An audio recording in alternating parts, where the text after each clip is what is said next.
What's up, guys? Happy last day of April. Ended up taking 3 trades in total today. One on stream this morning, which was a winner, and the other 2 in the PM session. Both, or I guess I should say all of the trades that I took today were all longs. I got stopped out of one of them. I was a little bit early on the one that I took in PM session, and then the winner that I caught afterward made up for it and then some. So I want to break down that trade for you guys, because obviously I didn't take that on stream, but I'm going to attach the recap from this morning's stream so you guys can watch that right now, and then afterward I'll come back and I will break down the trade from the PM session. Yo, yo, yo. Good morning, guys. Good morning. Unfortunately, fortunately, however you want to look at it, this sell-off is taking place. I've been waiting. I say unfortunately because I have been waiting on this sell-off, boys and girls. As you guys know, I've been waiting on this monstrous sell-off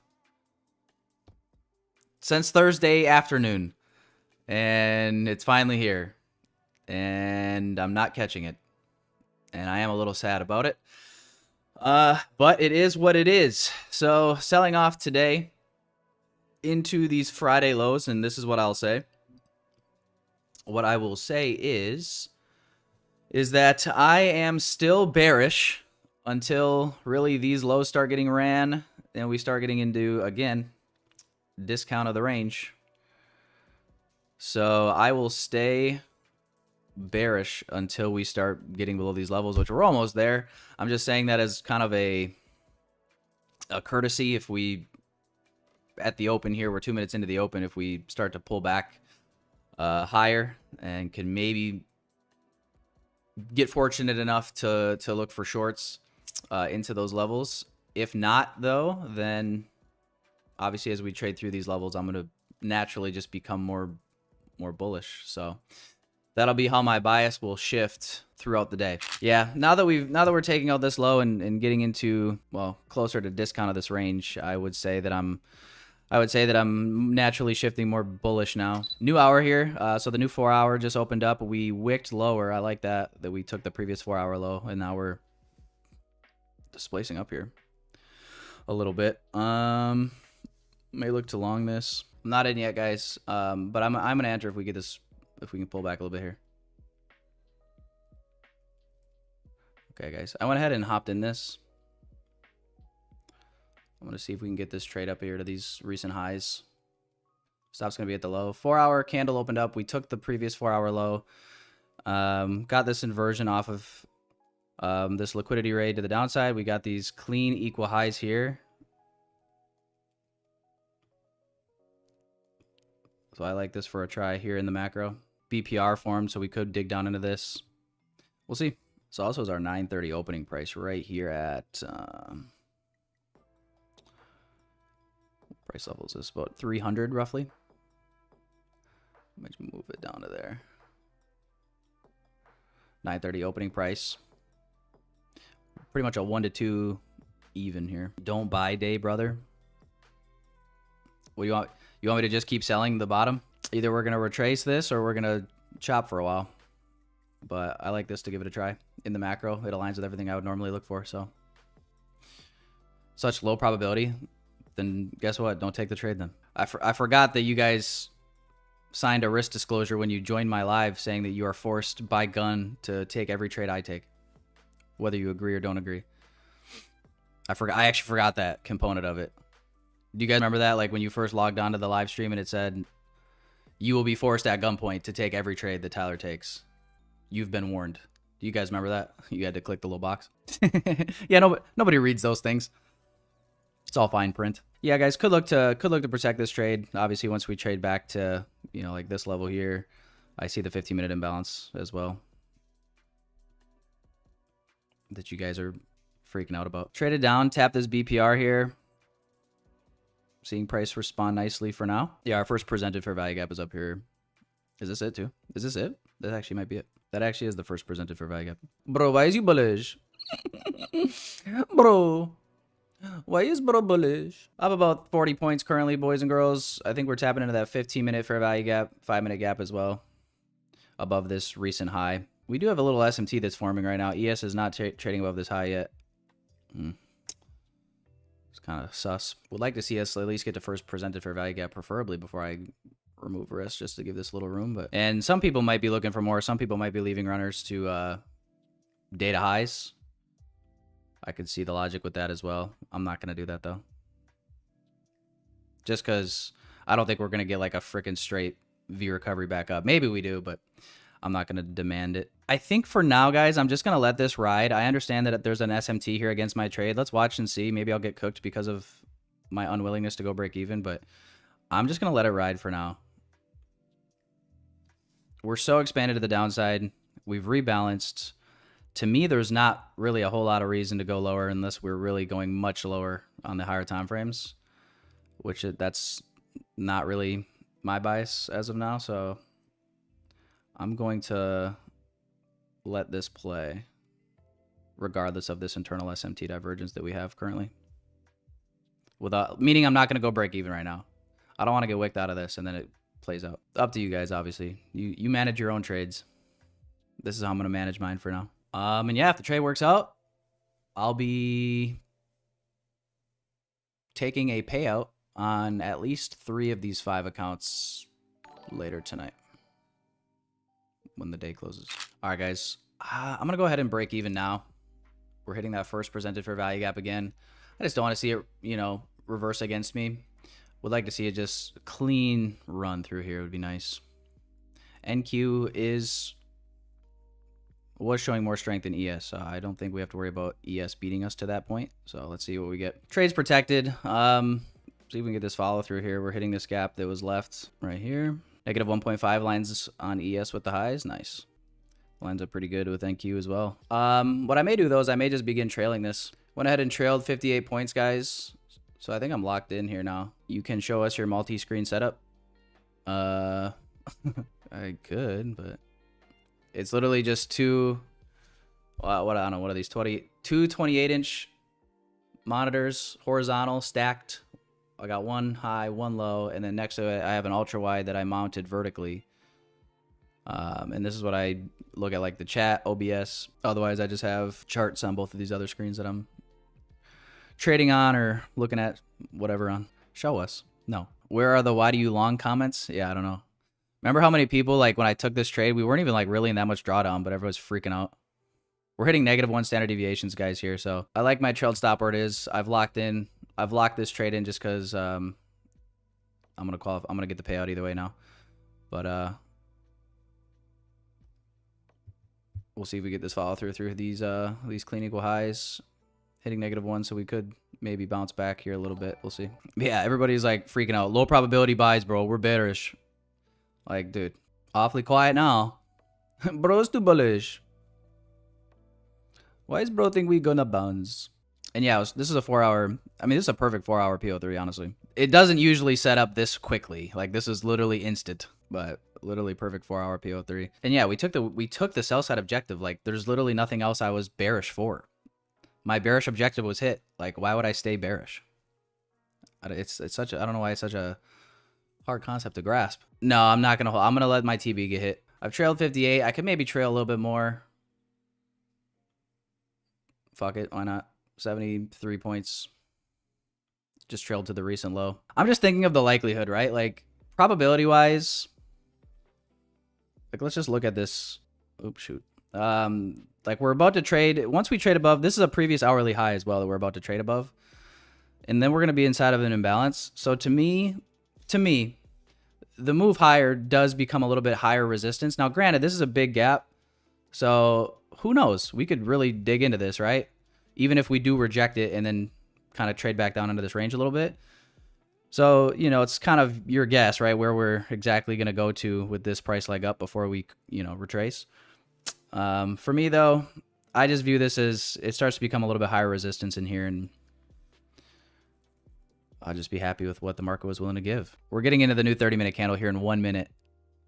So let's see what we do in the last minute of this 30-minute candle. There we go. That's what I thought, bitch. Yeah. You don't want to catch this smoke. All right, guys. So I did not get back to my charts in time to actually be able to show you guys the executions. Obviously, the trading day has closed, so the executions are not going to show up. But this trade that I took in the PM session was obviously still framed off of the same framework that I used this morning for the long that I caught on stream. The long that I caught on stream, though, I only took it up to this bearish fair value gap here on the 1 hour time frame because I just didn't really know how we would respond in here. I didn't know if we would just accumulate, if we would hit this and then potentially even go lower. But obviously I was more bullish ever since we hit this equilibrium of this range that we had already previously put in. We took out all of these prior lows that were put in earlier in the week.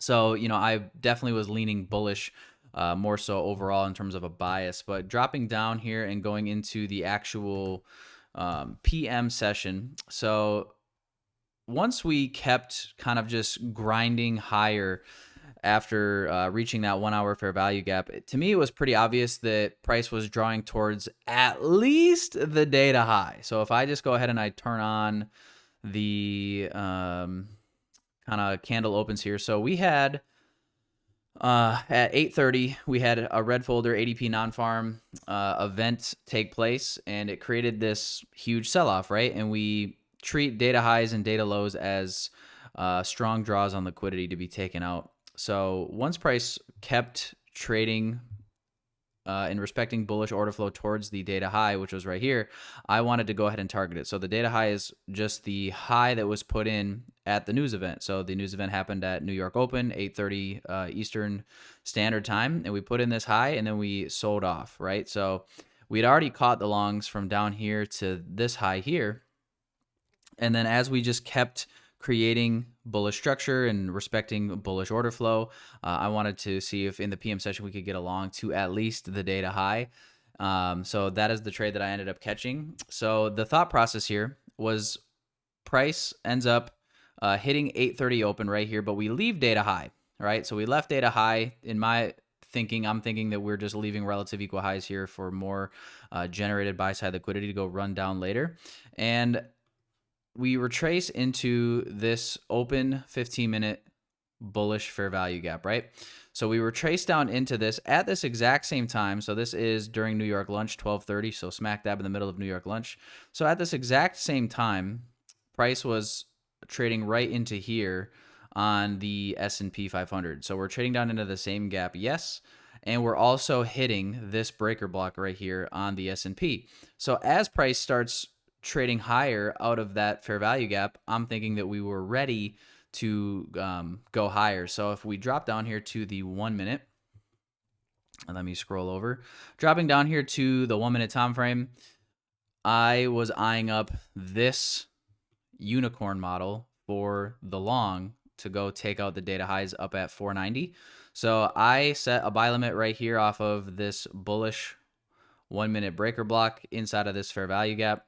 And this was my first initial attempt. So price came down and obviously basically just ran me out in a straight shot. And I think I maybe could have avoided this trade and canceled the limit because we had already tapped this fair value gap, right? We had tapped this fair value gap and we ran and we put in a new high. So because of that, in hindsight, looking back at this, I probably should have been less lackadaisical with this. And once this happened, I should have just taken the trade off and either walked away, chalking it up as like, oh, I just missed this move. It is what it is. Or just realize that if price does come back, it's going to become pretty, I shouldn't say low probability, but lower probability than it already was. And we're probably going to go drive lower and at least put in one more new low. So I just failed to recognize that, ended up taking a loss on this, but I stuck with the bias. So after I got stopped out on this, was essentially just waiting to see more structure and more convincing the price was going to be ready to turn around before re-engaging with price. And of course, I basically ended up just getting stop hunted on this because price drives lower one more time and then we get this displacement up. And honestly, once we got this displacement up and got the 1 minute change in the state of delivery right here, I was happy with this to re-enter. So I didn't even wait for this gap here to get inversed before entering. I went ahead and I actually entered on this candle here. So when this candle closed, we got the 1 minute change in the state. I'm like, I'm going to wait for a little bit of a retracement and then I'm going to hop in. So I hopped in with like 3/4 of my size here. And then once we actually created the inversion here, I went ahead and added the rest of my position to this. I was in like 12 micro contracts, I want to say, on this. I think I started with 8 and then I added 4 more once we got that inversion. And luckily, yeah, it was just a pretty smooth, painless run up to that point, up to the data highs. And so the position ended up looking something, it was something like not quite that good of a fill. It was like something like that is what it averaged out to. My stop was right here and just targeted data highs. Now, ES did beat NQ to, not the data highs, but it did beat NQ to this internal high here. So when ES ran out this high, at that time, NQ was like right here.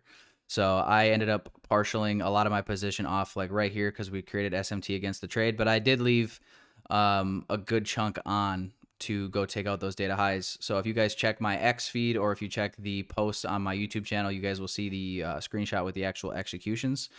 Where you'll see the loss and you'll see the executions from the entry here, and you'll see the partials taken up in here, as well as the final exit when TP was hit at the data highs. And then, of course, we chop sideways for a little while just to, at the end of the day, absolutely rip this thing. So literally right at about 340 going into the end of the day, this thing just absolutely rips higher.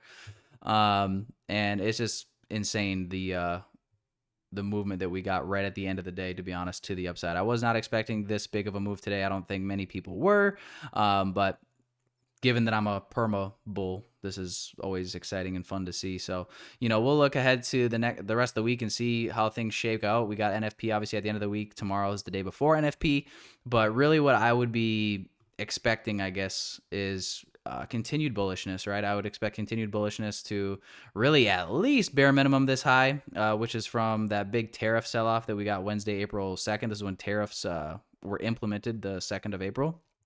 So bare minimum, want to see that high taken at 20,045. But you could already see how this is now the 4-hour time frame, how this could set up a very nice, if it offers it, a very nice opportunity, something like this. To play off of even going into tomorrow before NFP. So we'll see. But that is the trades I took from today. Hope you guys did well today. It's been a overall pretty good month. I mean, it's been crazy. Obviously, it's been very volatile. We've gone over the monthly candle a couple of different times. It's a crazy month. So if you didn't do well this month, if things have been a little bit challenging, I wouldn't beat yourself up over it because this is definitely interesting, right? We had the craziest sell-off of sell-offs with the tariffs. And all for that, just for this monthly candle to flip bullish. I mean, that is just crazy. This month, at one point, from the high to the low, I mean, guys, we were down 20% almost on the NASDAQ. That is just insane. Just for this thing to flip back bullish. Pretty nuts. So if you struggled or, were a little bit like just caught off guard with some things this month, I wouldn't beat yourself up over it. It's not going to be a norm, if you will, for your entire trading career to see things like this take place. We really truly witnessed history this month, with all things considered, just going on in the geopolitical world. So with that being said, I hope you guys at least stayed safe. And I will, if not seeing you on stream tomorrow, I will see you guys on stream for NFP Friday. Thanks for tuning in, everybody. Like the stream, comment, all that fun stuff, and I'll see you guys in a bit. Peace out.